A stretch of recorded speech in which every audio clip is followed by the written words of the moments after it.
Bonjour et chronique jeu de rôle aujourd'hui avec la campagne Le Sens de l'Escamoteur pour la 7e édition française de l'Appel de Cthulhu. Donc retour à l'édition Prestige des Contrées du Rêve pour la 7e édition française de l'Appel de Cthulhu.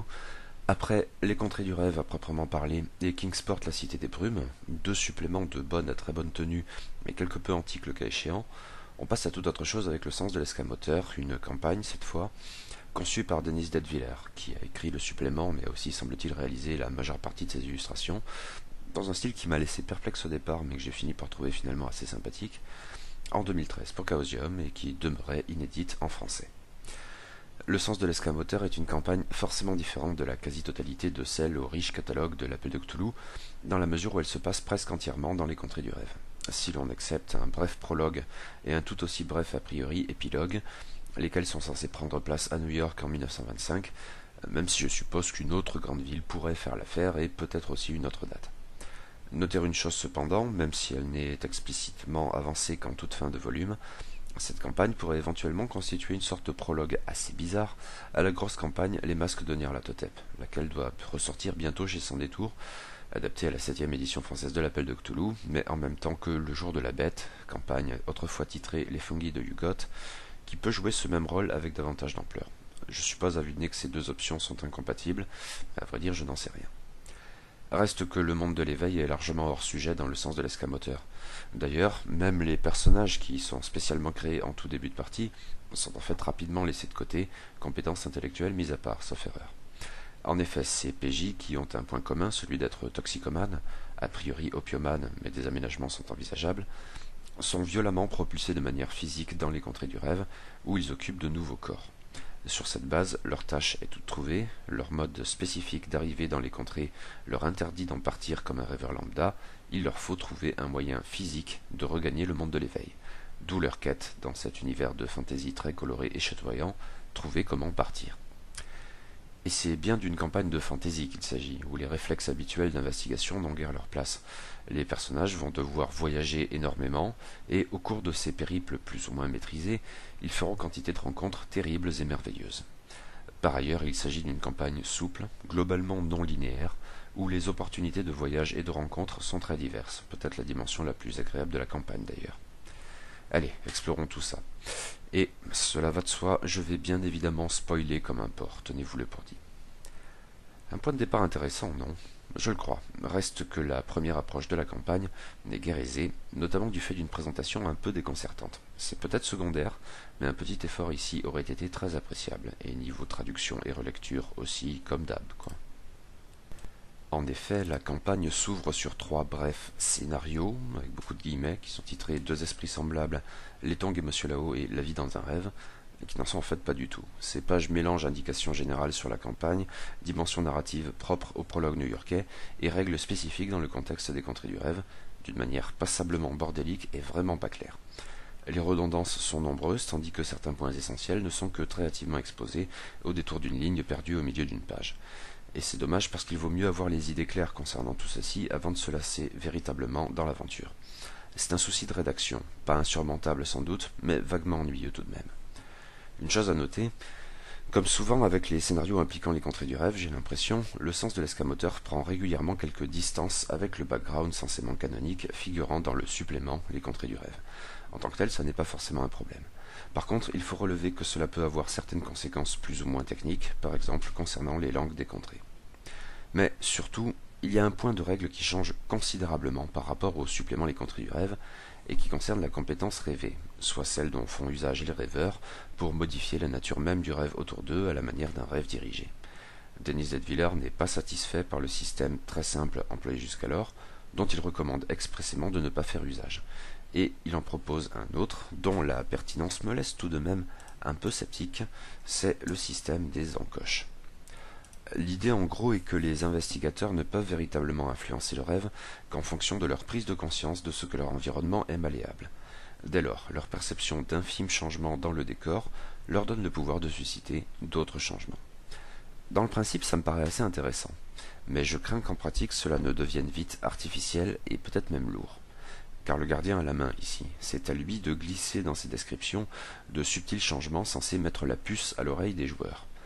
Quand le gardien perçoit qu'un PJ a remarqué une variation, il lui accorde une encoche. Plus il a d'encoches, et plus ses tentatives ultérieures de modeler le rêve auront des chances de réussir. Mais plus drastiquement, il faut de toute façon un nombre minimum mais variable d'encoches pour s'y essayer. La capacité à façonner le songe, pour les PJ, n'existe donc pas en toutes circonstances. Ce qui complique potentiellement la donne, c'est que tout ceci est censé se faire de manière implicite. Le gardien gère tout cela et doit agir avec subtilité.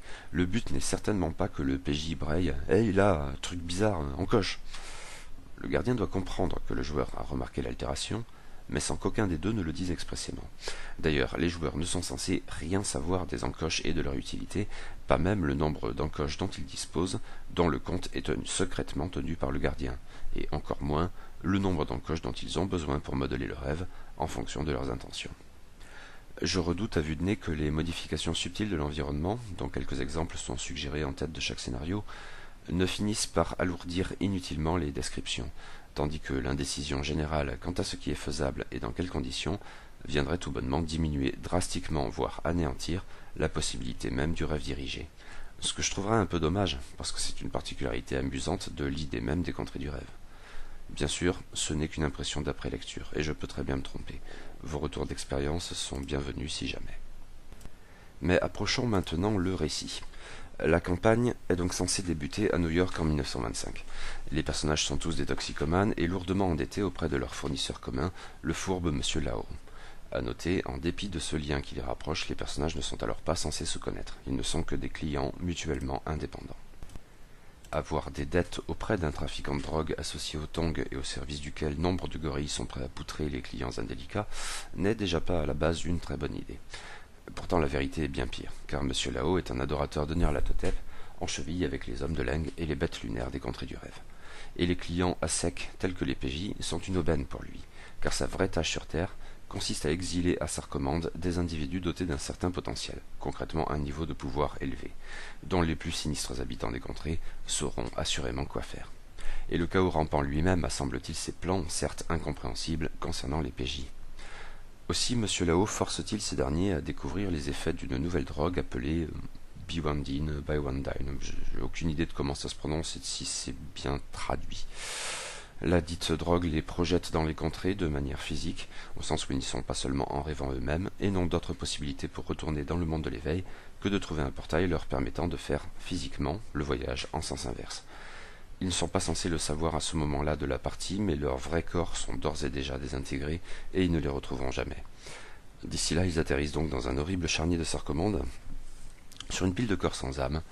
Tous ont un nouveau réceptacle, donc, avec ses caractéristiques, notamment physiques propres, et l'expérience peut assurément s'avérer déstabilisante. Mais ils ne peuvent pas rester là sans rien faire, aussi déboussolés soient-ils. A priori, ils ne savent alors rien des contrées du rêve et de leur mode de fonctionnement, mais ils comprendront rapidement qu'il leur faut fuir les terribles menaces qui pèsent sur eux dans les ruines de Sarcommande, où il ne ferait pas bon s'attarder, surtout la nuit.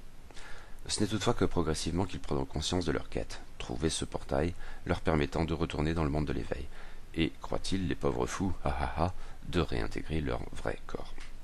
À cette fin, ils pourront croiser divers personnages à même de les éclairer quelque peu sur tout cela. Déjà à Sarcommande, ils peuvent rencontrer semblable personnage appelé le Percepteur, un esclave veule et guère aimable, mais non sans ressources, ne serait-ce que parce que lui au moins sait ce que sont les contrées. Mais dans l'immédiat, il s'agit donc de quitter Sarcommande. Comment et pour quelle destination? C'est tout le propos, ma bonne dame. La campagne non linéaire, après ce préambule à Sarcommande et avant l'étape finale qui sera très certainement le bois enchanté à côté d'Ultar, où tout le monde sait qu'il se trouve un portail comme celui que cherchent les PJ, la campagne donc propose d'ici là divers modes de déplacement, alternatifs ou successifs, ainsi que diverses destinations, en fait probablement des étapes. Le gardien est régulièrement incité à alambiquer le périple des PJ en variant les plaisirs, avec éventuellement 2 très fâcheux retours en arrière, mais en tout cas, rien n'impose aux rêveurs d'emprunter les 3 modes de déplacement, pas plus que de se limiter à un seul, ou de se rendre ou pas aux 4 destinations autres qu'Ultar. La souplesse est essentielle et l'improvisation a son importance. Heureusement, le supplément est probablement bien mieux conçu à cet égard que ce que les 3 premiers scénarios pouvaient laisser craindre. J'imagine cependant que le gardien ferait bien d'être un minimum expérimenté avant de s'y lancer, car il faut manier pas mal de choses différentes et faire preuve de souplesse, donc, tandis que les joueurs n'ont pour leur part pas forcément besoin d'être très capés. en notant cependant que l'adversité est assez conséquente, où que se rendent les PJ, d'autant qu'il y a régulièrement des erreurs fatales impossibles à rattraper. L'éventualité de ce que l'un ou plusieurs des personnages périssent dans leur quête est relativement élevée, et pour le coup la possibilité de fournir des PJ de remplacement n'est pas toujours si évidente. Quelques mots sans me montrer trop exhaustifs sur les différents modes de déplacement offerts aux PJ, au nombre de 3 qui ont chacun leur propre scénario, là encore avec des guillemets, car c'en est pas tout à fait un peut-être, mais tout de même bien plus que les 3 scénarios avec encore plus de guillemets du préambule. À sa recommande, les PJ peuvent donc emprunter un des 3 moyens suivants pour fuir la ville. Ils peuvent partir par la mer en empruntant une galère noire des hommes de Leng, ouais quand même. Ils peuvent partir à pied et probablement tenter de gagner Inquanok, la ville humaine la plus proche, ou ils peuvent s'aventurer dans le monde souterrain à leurs risques et périls. Mais les chapitres consacrés à ces divers modes de déplacement ne concernent pas que les seuls voyages partant de sa recommande. En fait, le gardien est incité à y piocher des éléments par-ci par-là, et il en restera normalement bien assez pour un autre voyage, impliquant un tout autre point de départ et une toute autre destination. Multiplier les approches du voyage serait incontestablement un plus. La première opportunité de voyage à être développée consiste à prendre la mer, et très probablement en empruntant une galère noire des hommes de Leng, donc. Ce qui, disons-le, n'a rien d'évident, ou ne devrait rien avoir d'évident. J'ai du mal à envisager cette éventualité comme crédible, et ça s'applique aussi bien sûr à la capacité des PJ à manœuvrer le bateau. Mais admettons, au-delà de cette difficulté initiale, ce n'est pas la pire des solutions. Il y a certes des dangers en mer, incluant une flotte pirate psychopathe et une titanesque créature appelée Chimère des nuages, mais c'est aussi l'occasion de mettre la main sur une sorte d'artefact qui n'en est pas un, à savoir l'œil de Nodens, qui pourra s'avérer très utile par la suite. Et c'est qu'il faut au moins ça pour affronter Nyarlathotep. Le vrai souci pour les PJ concernant ce procédé est peut-être ailleurs. Et pour le coup, il ne figure donc pas dans ce chapitre de voyage. Et c'est que les diverses cités des contrées du rêve, les plus souvent, voient d'un très mauvais œil les galères noires des hommes de Leng. Certains sont disposés à commercer avec ces esclaves des bêtes lunaires, car ils n'ont pas idée de ce qu'il en est en principe, mais d'autres auront tendance à leur fermer l'accès à leur port, sinon à tirer à vue. Mais là, la situation diffère pour chaque destination. Le voyage à pied est également envisageable. À s'en tenir au seul chapitre qui lui est consacré de manière générale, c'est probablement le mode de locomotion le plus sûr. Nombre de rencontres sont décrites, incluant des choses très inquiétantes et des brigands en guise d'Ersatz des pirates, mais aussi d'autres figures beaucoup plus sympathiques. En fait, ce moyen de locomotion est probablement le plus à même de faire prendre conscience, hors les murs, de ce que les contrées du rêve sont à la fois fascinantes, belles, apaisantes, etc., et terribles, redoutables, cauchemardesques. Quelques voyages à pied seraient donc très appropriés, mais justement, rien n'impose que les rêveurs empruntent toujours le même mode de déplacement, aussi peut-on les panacher au fil de la campagne. Mais ce caractère relativement paisible, de manière générale, doit régulièrement être pondéré par les spécificités des villes faisant office de destination, dont les chapitres adéquats consacrent régulièrement quelques paragraphes au voyage, par voie de terre ou autre, dans leur direction. Ainsi, dans l'hypothèse où les joueurs choisiraient de fuir sa recommande à pied, et probablement pour se rendre à Inquanok, la grande ville humaine la plus proche, il faudrait également se pencher sur le chapitre consacré à Inquanok pour déterminer comment se déroule le voyage, car il pose les principes de la traque des PJ par des hommes de Leng, ou, pire encore, évoque leur rencontre potentielle avec des araignées de Leng bien plus redoutables. Mais je vous le garantis, il y a bien pire. Oui, bien pire, c'est le monde souterrain, avec un périple qui peut facilement s'éterniser dans les pires des conclusions, dont l'obscurité n'est pas la moindre, propice à bien des scènes d'horreur percutantes. C'est un aspect très particulier des contrées du rêve, et très enrichissant. Au moins une excursion dans le monde souterrain serait sans doute très bienvenue dans la campagne, par principe. Mais attention, c'est mortifère. Et tout cela pourrait facilement virer à l'interminable course-poursuite dans les ténèbres, avec, tapis dans l'ombre, quantité de ghouls, de ghasts et de gugs.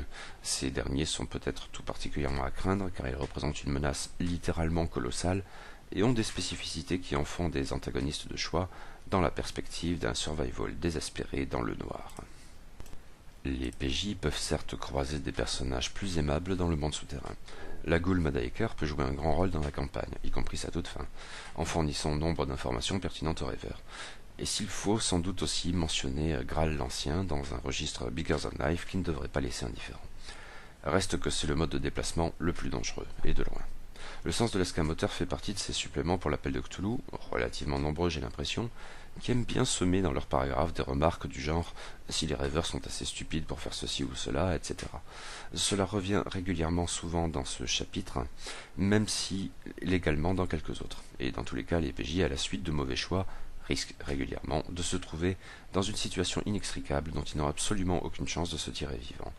Pour le coup, intégrer des personnages de remplacement n'a décidément rien d'évident. Quel que soit le mode de déplacement choisi par les joueurs, et qui peut donc changer régulièrement, la campagne décrit 4 villes, plus ou moins habitées, où les PJ peuvent aboutir, sans jamais d'obligation. Chacune de ces étapes a sa singularité en proposant généralement comme une sorte de sous-quête ou plusieurs, permettant aux rêveurs de se rapprocher à terme de leur but, le bois enchanté situé près d'Ultar. Cette dernière destination, à la différence des 4 autres, étant en principe obligatoire, je n'en traiterai qu'ultérieurement et séparément. Ces 4 destinations sont plus ou moins probables en fonction des choix des joueurs, mais toutes offrent d'appréciables opportunités d'aventure et de bien cruels dilemmes souvent.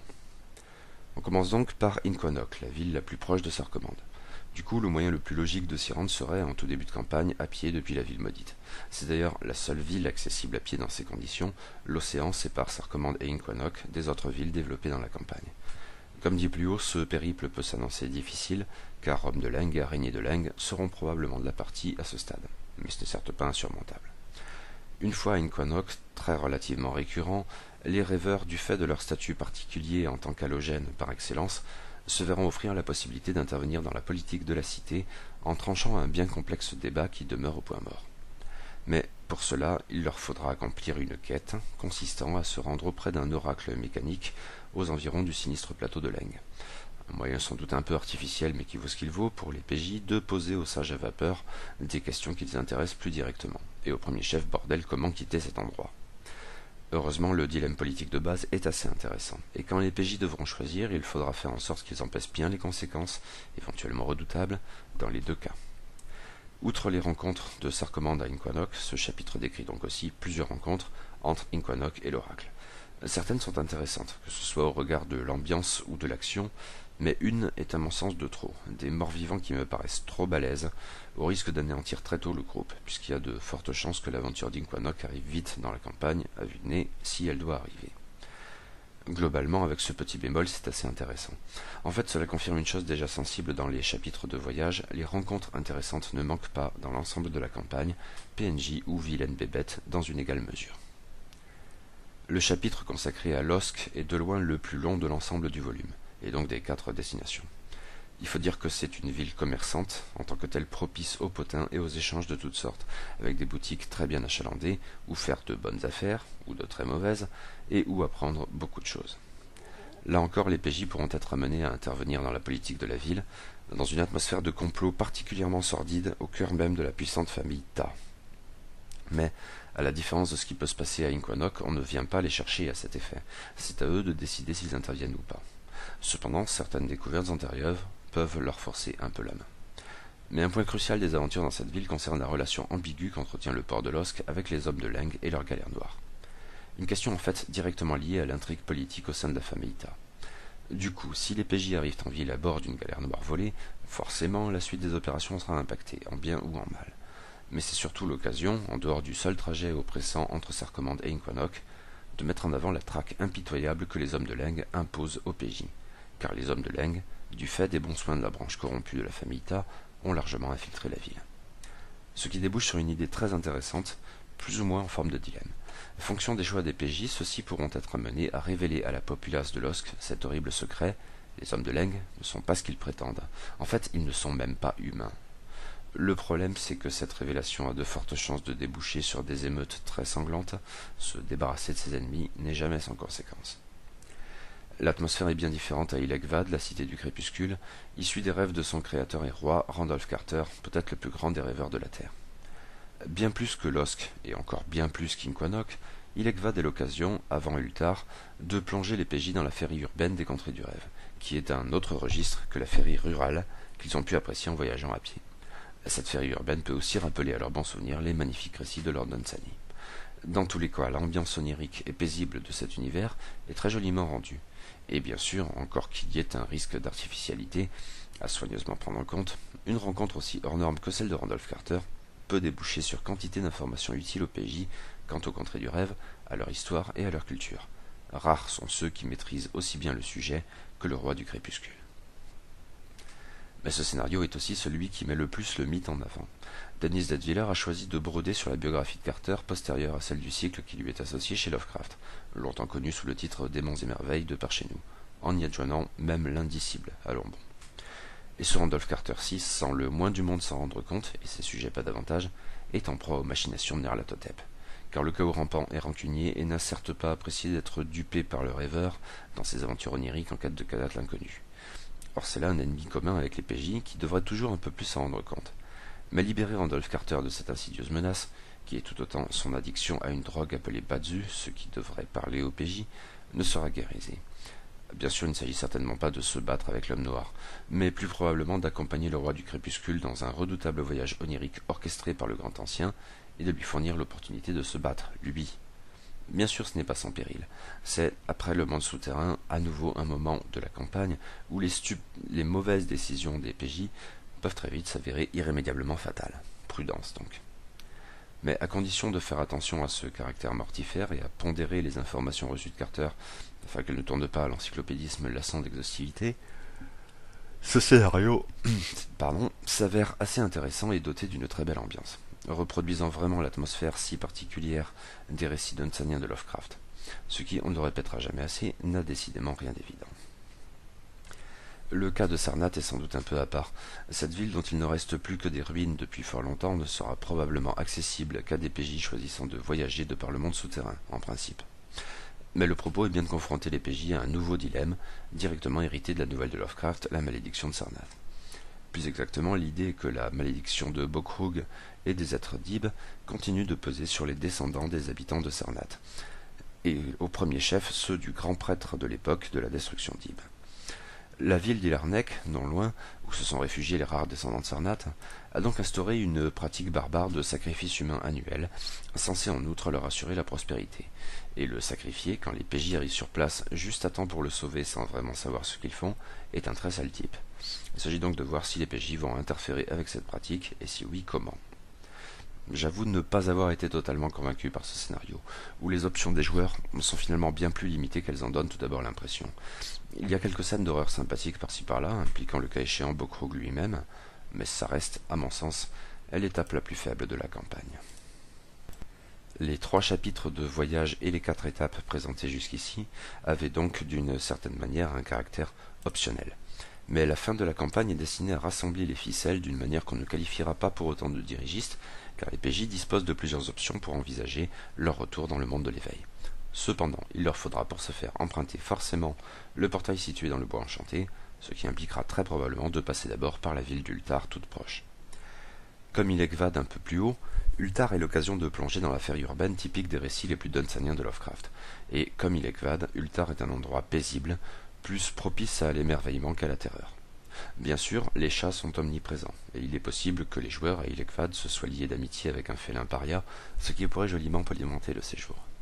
Mais les PJ auront aussi l'occasion de croiser quelques personnages charismatiques autant que sympathiques, dont le bourgmestre et le mystérieux gardien des rêves.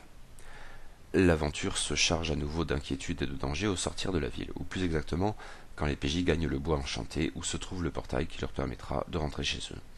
Mais ils ne pourront s'y rendre à la fleur au fusil, car pénétrer le bois est censément impossible.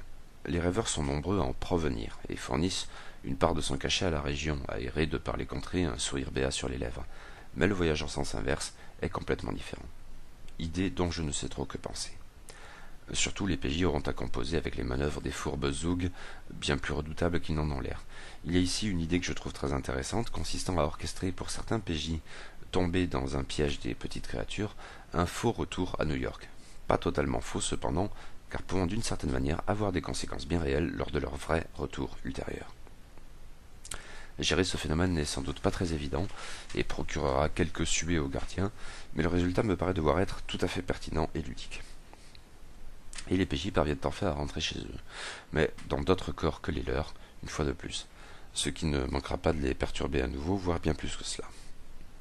D'autant qu'ils se réveillent dans un asile, ayant intégré la dépouille de patients catatoniques, et sortir de là, puis se rendre à New York même, ils sont dans l'État, pas dans la ville, ne s'annonce guère aisé. Mais cette ultime phase de la campagne, passée cette bonne idée de départ, ne me paraît pas très satisfaisante. En fait, elle me semble illustrer une difficulté récurrente, comment finir véritablement une campagne. Cela n'a rien d'évident de manière générale, et je ne vous parle même pas de mes soucis dans les scénarios que j'improvise. Finalement, ici, retrouver Monsieur Lao et se venger ne procure aucune satisfaction. La frustration est sans doute une émotion à ne pas mépriser en pareil cas, mais je ne suis pas bien certain que cela fonctionne vraiment ici. Peut-être. Quant au fait d'honorer le pacte éventuellement passé avec la Ghoul Madaïker, il a dû une scène certes joliment cracra, mais qui manque de panache pour une conclusion, et me paraît plutôt fonctionner à la manière d'un Stinger, disons. C'est bien sûr à débattre.